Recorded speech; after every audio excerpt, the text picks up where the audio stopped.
So ayan guys, so welcome to the second video ng ating asynchronous class dito sa Chem 1. So ang ating pong mga tinidiscuss is about sa types of chemical reaction. So in this video po, we're going to tackle about the decomposition reaction, the single replacement reaction and the double displacement reaction. So for the first one, we are going to talk about the decomposition reaction. Ang decomposition reaction lang po guys is kabaligtaran lang po siya ng synthesis reaction. Kung sa synthesis reaction, we combine two reactant to become one. Dito naman, yung one reactant nagiging two.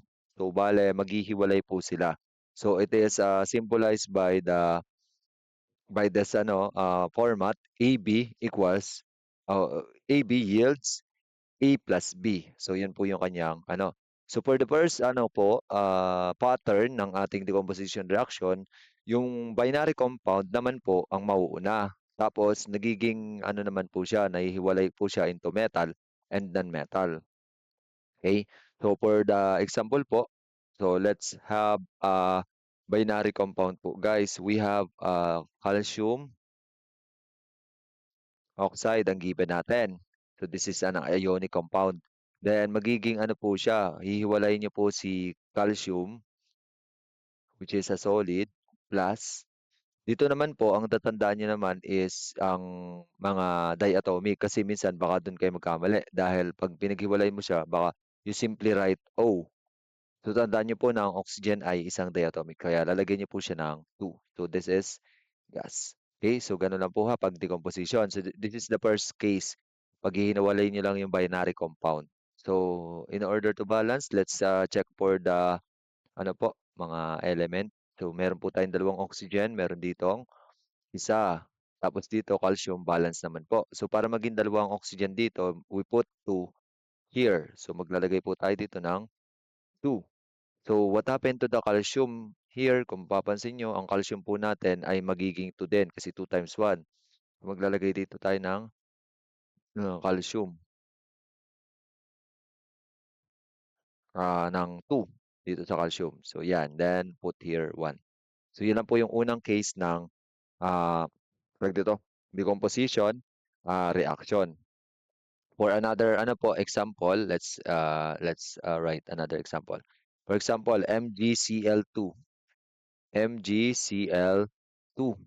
So this is a solid again. Then paghiwalayin po natin siya sa Mg plus Cl2.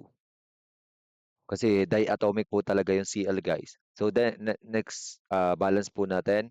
So let's check po again yung ating mga meron tayong dito dalawang chlorine, din dito dalawa, then magnesium isa. So balance na po, lalagyan na lang po natin ng 1. So, ganun lang po yung unang case ng ating decomposition reaction. For the second example, binaligtad din po ito. Ito rin po yung sa synthesis reaction. Di ka dati, pag nag-add daw tayo ng metal oxide at saka H2O, magiging metal hydroxide. So, ngayon, baligtad naman. Metal hydroxide, i-decompose natin. So, pag naghiwalay siya, metal oxide plus H2O. So, let's write an example. So let's say for example, we have a metal hydroxide of magnesium. Magnesium hydroxide. So Mg, tapos open close parenthesis po natin, OH2. So yan po ay aqueous, dissolved in water. Then kapag na-decompose po siya, magiging metal oxide. So we put a metal oxide, or we have a metal, magnesium, then oxygen. So sir, bakit po MgO na lang ang charge? 'Di ba crisscross method. Yung Mg po natin kasi ay positive 2. Tapos yung oxygen natin ay negative 2. Pag criss-cross nyo po yan, parehas na magiging subscript niya ay 2 kaya hindi na sinusulat. Then plus, sabi dito sa pattern, H2O.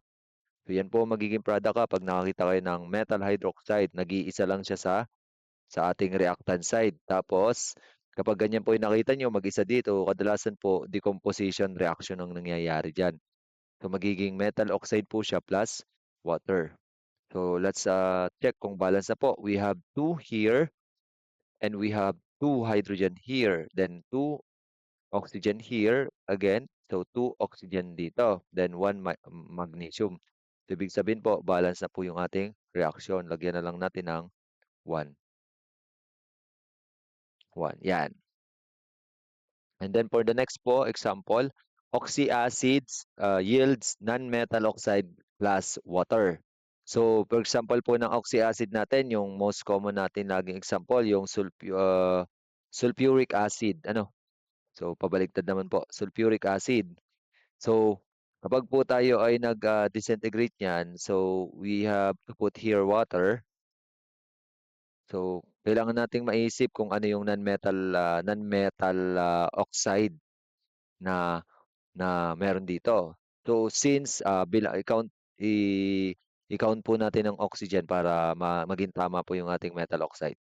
So, ang oxygen po natin dito 4, 'di ba? Dito 4. So, meron na po tayo ditong isang oxygen. So, ibig sabihin, yung ating non-metal oxide, meron po siyang 3 oxygen. So, bali po, ang possible pong metal oxide natin is, lalagyan po natin ng 3 oxygen. Tapos po yung kanya pong non-metal ay sulfur. So, bale po, sulfur trioxide po plus water ang ating final answer here. So, let's move po itong sulfur trioxide po plus water.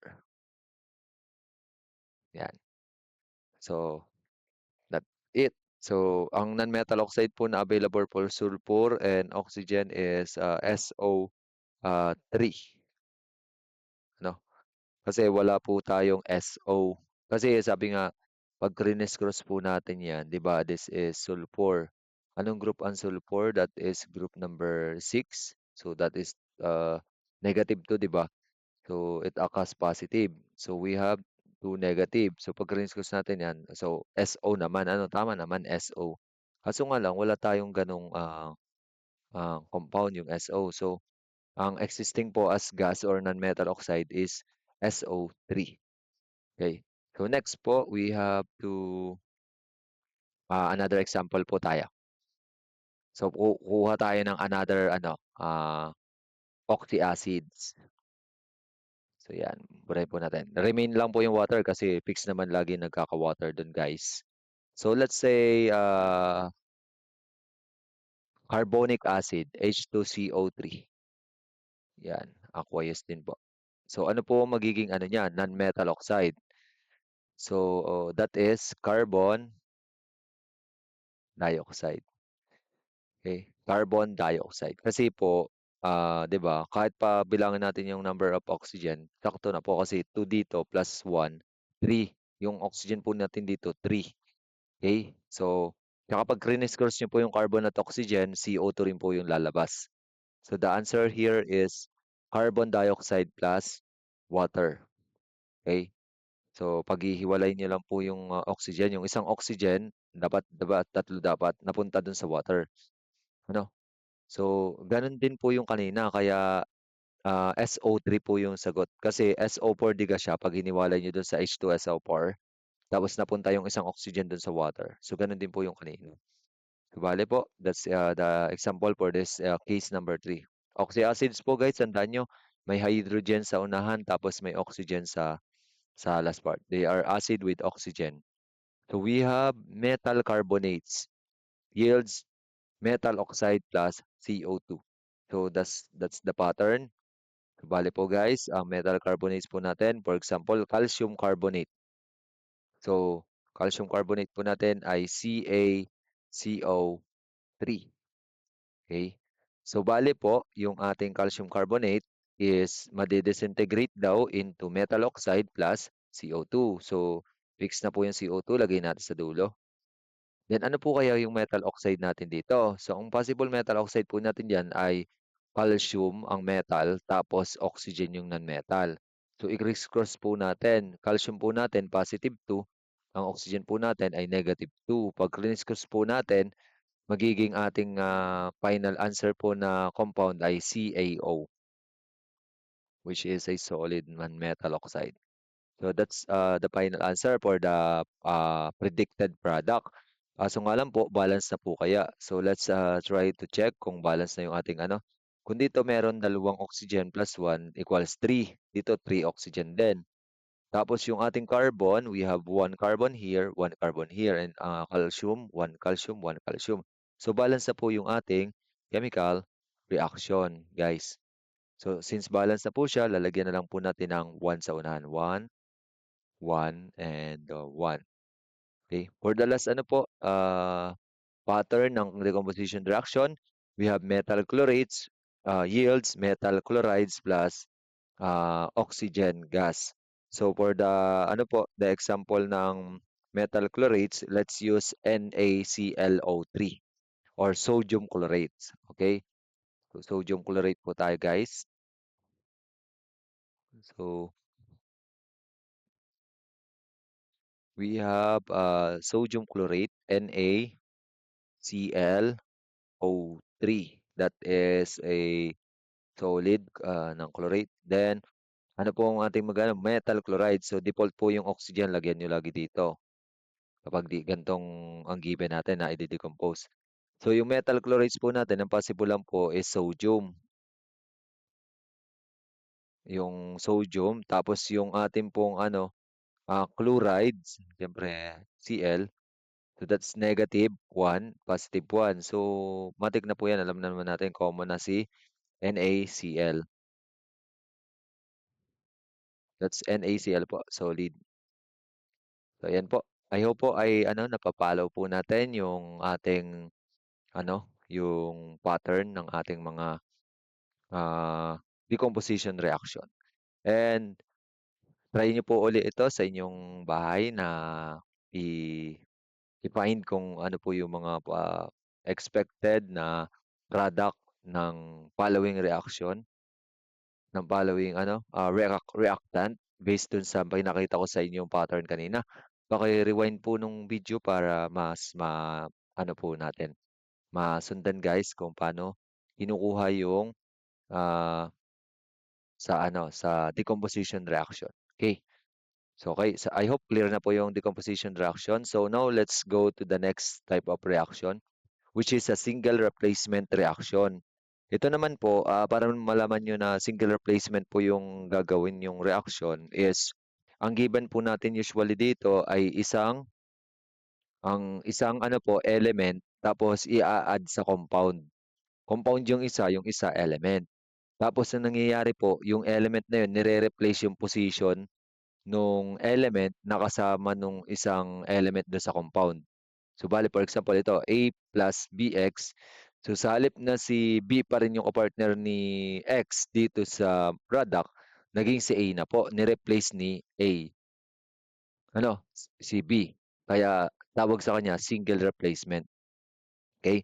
Ang una po nating example ng single replacement ay metal replacing other metal. Ang tatandaan nyo lang po para hindi kayo malito is kapag ang given po nating element do sa pinapaano sa inyo, pinapa-predict ay metal, ang papalitan niya po dito sa ating compound ay metal din. Paano po natin malalaman kung mapapalitan niya yung metal o hindi? Gagamit po tayo ng guide na tinatawag na reactivity series. Ang ibig sabihin po nito, kung sino po yung nasa top, yun po yung mas reactive. Tapos kung sino yung nasa bottom, yun po yung less reactive. Titingnan nyo lang po, dapat itong element na to, mas mataas ang position niya dun sa element na nasa compound para magkameron ng reaksyon. Pero pag yung nasa compound ay mas mataas kaysa sa kanya, hindi magkakameron ng reaksyon. Ang isasagot nyo po, no reaction. So let's try to use this ano concept for the following example. So let's say we have, wait lang guys, we have copper. Ang ating pong element na given na copper, solid copper. Plus, inad po siya sa solution ng silver nitrate o silver nitrate aqueous. Nilagyan nyo ng copper. So that's the copper can replace the Eg. So titingnan lang po natin dito sa position. Ang copper po, hanapin natin. Ang copper ay here. Tapos, ang Ag, nasa baba niya. Ibig sabihin, mas mataas si copper, mas reactive si copper kaysa kay Ag. Kaya mangyayari po, si copper, it can react to this compound by replacing the silver. So, magiging product po natin is ganito po. So, si copper na po yung magiging kasama ni NO3. So, magiging Cu NO3. Yan. Ito po ay possible pong product natin kapag si copper ay +1. Tandaan nyo kasi -1 ang charge ni NO3. So walang magiging subscript dito, +1 si copper dito. Plus, ang magiging single element na po sa product side ay si silver na replace ni copper. So ganun lang po ang single replacement reaction. Ang titingnan nyo lang po guys ay yung reactivity series. Mas mataas ba yung element na yun dun sa kanyang papalitan na element dun sa compound? So pwede po natin siyang i-replace. Kasi mas mataas si copper kaysa kay Ag. That's why this copper can replace Ag in this compound. So magiging copper nitrate. So another product po natin dyan na possible guys, since kunyari copper 2 po yung ating magiging ano naman po ito, Cu, tapos open close parenthesis, NO3, 2. So yan po ay kapag copper 2. Tapos plus Ag. Ganun pa rin naman po, Ag pa rin yung ano. So yan po yung second possible product kung copper 2. Pag copper 1 naman po, yun nasa taas. So let's write the given again. AgNO3, ako ay use. Tapos copper daw na solid. Tapos ang ginawa po ni copper, nireplace niya si Ag kasi mas reactive siya kaysa kay Ag. Okay? So now let's try nga kung balance na po yung ating reaction di here. So yung ating po Ag, isa, nitrate po, isa, copper, isa. So balance na po yung nasa taas. Yung nasa baba po, silver balance, copper balance, pero ang nitrate hindi. So ang nitrate, dalawa dito. Ang polyatomic ions po ha, pag sa balancing, tinitreat as 1 lang po. So this is 2 times this nitrate. So ito, nitrate ay isa. So para maging dalawang nitrate dito, lalagyan po natin ng 2 dito sa unahan ng silver. Then, ang silver po magiging 2 sa ano po dito, magiging 2 po dito sa reactant side. So that's why gagawin din natin itong 2 sa product side yung silver. So check lang po natin kung balance na po. So kung dito ay 2, tapos dito ay 2 din ang silver, 2 na rin ang nitrate dito, 2 na rin ang nitrate dito. Ang copper natin ay 1, tapos copper natin dito ay 1. Hindi po kasama siya dun sa minumultiply sa 2, yun ang nasa parenthesis yun. So that's it. So balance na po yung ating chemical reaction. Pag balance na po, yung mga walang nakalagay sa unahan, kailangan po may nakalagay po na 1. So this is 1, this is 1. Yung sa taas din po, lagyan natin ng mga 1. Okay lang po ha. Pagka po mas ma-reactive pa yung nasa compound, no reaction po yung sagot. So next po is magnesium plus zinc chloride. Try po natin. Magnesium plus zinc chloride. Another example. Magnesium solid plus zinc chloride.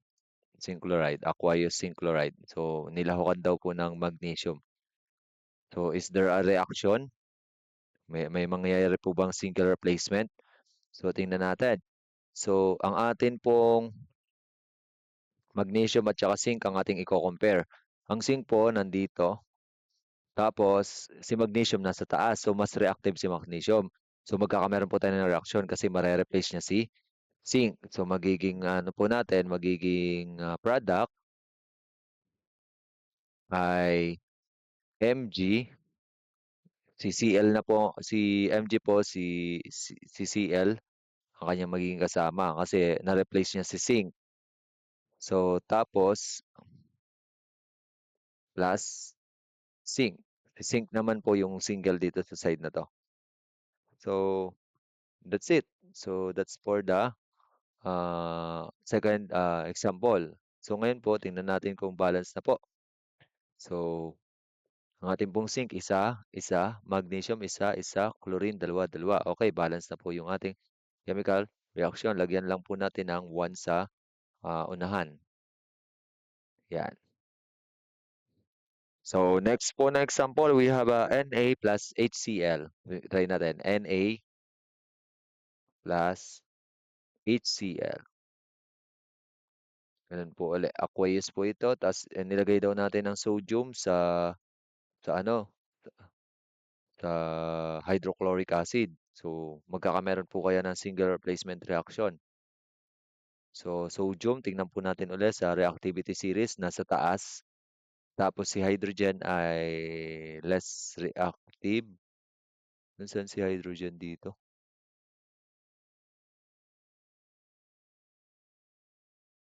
Ayun, ayun si hydrogen. So, si hydrogen. So, bale, mas mataas po si Na, so mare-replace niya. Magiging NaCl po tayo. NaCl ang product ha. NaCl, so that's solid, plus Cl2. No, no. No, that's not Cl2. H2 po pala, H2. Si H2, si hydrogen nga pala yung pinaltan niya. Magiging H2 po yung single element dito. So, bale, H2 gas. So, kapag po pala nilagyan natin ng, ano, ng sodium ang HCl, uusok po siya. Ito po yung uusok guys yung hydrogen gas. So, ipag ginawa niyo to sa laboratory, it will usok. It will usok. Then, makaka-create tayo ng asin. Pero huwag niyong gagamitin yung asin na ginamit niyo na crenate niyo lang sa reaction ng HCl at saka sodium. So, baka may may mga unreactive ano pa po, unreactive reactant o hindi nag-react. So, delikado. Next po, we have zinc plus copper sulfate. So, zinc plus copper sulfate. Ayan. So, bali guys, yung zinc po natin, ire-replace niya si copper. So, check po natin yung ating ano guys, yung zinc at copper. Si zinc po is nasa taas, tapos si copper nasa baba. So, ibig sabihin, kaya niya pong i-replace. Kaya niya pong i-replace. So, bale po, magiging ano po, zinc sulfate, ano, zinc sulfate plus copper. Okay, so that's our answer. So, tingnan po natin kung balance na po. Ito pong copper natin, isa. Tapos, ang sulfate natin, isa. Ang zinc ay tig-isa din. So, that's it. Balance na po siya. So, lagyan na lang po natin ng 1. So, I hope nakukuha niyo na po ang single replacement. Basta single replacement, may isang element at may isang compound sa reactant.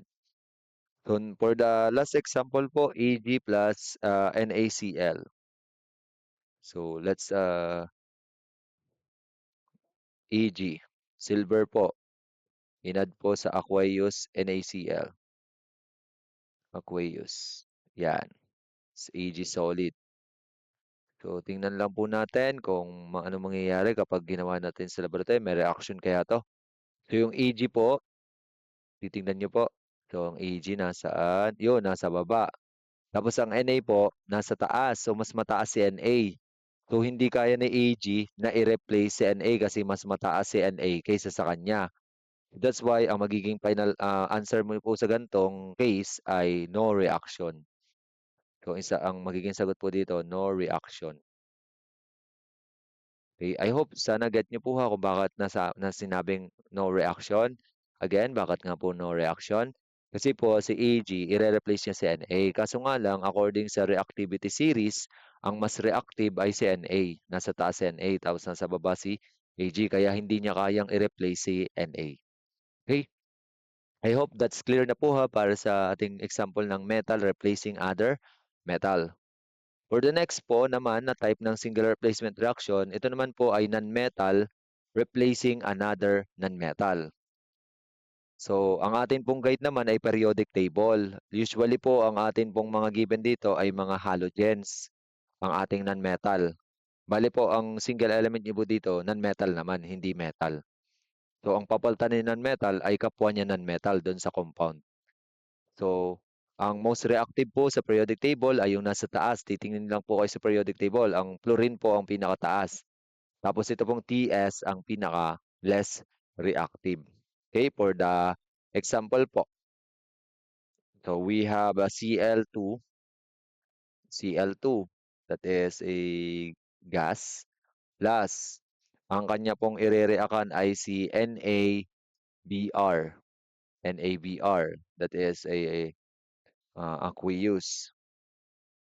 So ngayon, titingnan po natin si Cl2 at saka si Br. Non-metal po 'to guys, so ibig sabihin ang ire-replace niya itong si Br, kapwa niya non-metal. Hindi niya mare-replace itong ano, so sodium. So si Cl dito kay Br mag-exchange. So bale tingnan lang po natin, sino pong mas mataas, si Cl po o si Br? So mas mataas si Cl. So kaya niyang i-replace sino? Si Br kasi mas reactive siya according dito sa reactivity series natin ng non-metal o ng mga halogen. So bale po magiging product natin ay NaCl plus Br2. So si Br2 naman po ang naging single element. So now, I think hindi po siya balance kasi meron po tayo datong dalawang Br, tapos dito isa lang. Tapos ang chlorine natin dito ay isa, tapos dito dalawa. So para mabalance po ang bromine muna, maglalagay tayo ng 2 dito. So let's put here 2. Tapos magiging 2 na po ang ating bromine here. Kaso nga lang po, ang nangyari po sa sodium, since naglagay tayo ng 2 doon, ay magiging 2 rin yung sodium. Kaya ang gagawin po natin, maglalagay po tayo ng 2 dito sa sodium dito sa NaCl. So, since ang NaCl po natin ay 2 dito, tapos 2 din dito, balance na po ang NaCl. So, the rest po, lalagyan na lang natin ng 1. So, that's it. Balance na po yung ating chemical reaction. So, bali po guys, yung ating pong nire-replace ay another non-metal dun sa compound kapag dito sa non-metal replacing another non-metal. At ang gagamitin nyo ay yung periodic table. Doon naman sa isang case, ang gagamitin nyo yung reactivity series ng mga metal na pinakita ko sa inyo, yung madami. So for the another example po, guys, we have we have F2 to gas plus KCl. So KCl, aqueous Pauline po. So ngayon, tingnan lang po natin. Ang ire-replace po ni F2, sino? Hindi si K ha, si chlorine. Kapwa niya ng metal. So, ire-replace niya si chlorine. So, titingnan po natin, si F ay nasa pinakatuktok sa taas, most reactive. Mas malakas siya kay chlorine. Kaya ito, mare-replace ni F. Kaya magkakameron tayo ng product, guys. So, the product will be KF. So, KF plus magiging ano po, single na po ay si chlorine sa product. So, this is a chlorine gas. So, bale, ang KF natin, this is aqueous. So, bale po yung atin pong ano, ay tingnan natin kung balance ko. Parang hindi, tingin ko hindi na naman balance eh. Kasi ang chlorine natin, dalawa, dito isa. Ang fluorine natin, isa dito, dito ay dalawa. So, para maging balance ang fluorine, lagyan po natin dito ng 2. 2, fluorine. So, lagyan natin dito ng 2.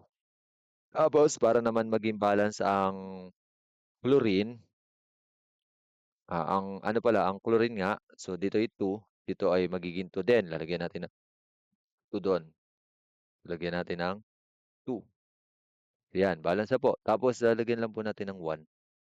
So that's the case po ha ng metal replacing another metal. So for the last example, we have iodine, I2. So iodine gas. So reacting with calcium bromide. Calcium bromide.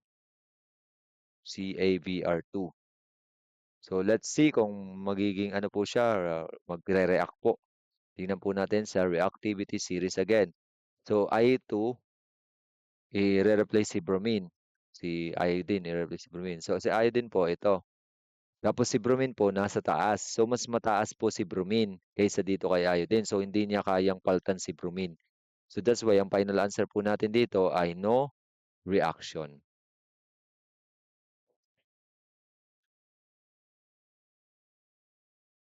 So, no reaction po magiging answer natin dito sa last. Kasi mas mataas po kasi si bromine kung titingnan natin sa reactivity series. Nasa taas si bromine, nasa baba si iodine. So, si iodine ang mapapalit pero hindi niya kayang i-replace kaya ang answer po natin no reaction.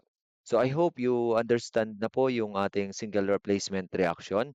And ito po, pa-try naman po nito diyan sa inyong bahay and sagutan niyo po and pagdating po natin sa face to face is you write your answer on the board and please explain kung paano nakuha yung answer for the stump. Ano? So, Sige po, that's all po muna for this recorded lecture. And paabang na lang po nung ating sunod pang video about sa double replacement at saka redox reaction. No? So yun na po yung last two type of reaction na ating itatakil dito sa types of reaction na redox at saka double replacement reaction. Okay? So that's all for this video. I hope you understand kung ano po yung kung paano yung single replacement reaction. God bless you all, guys.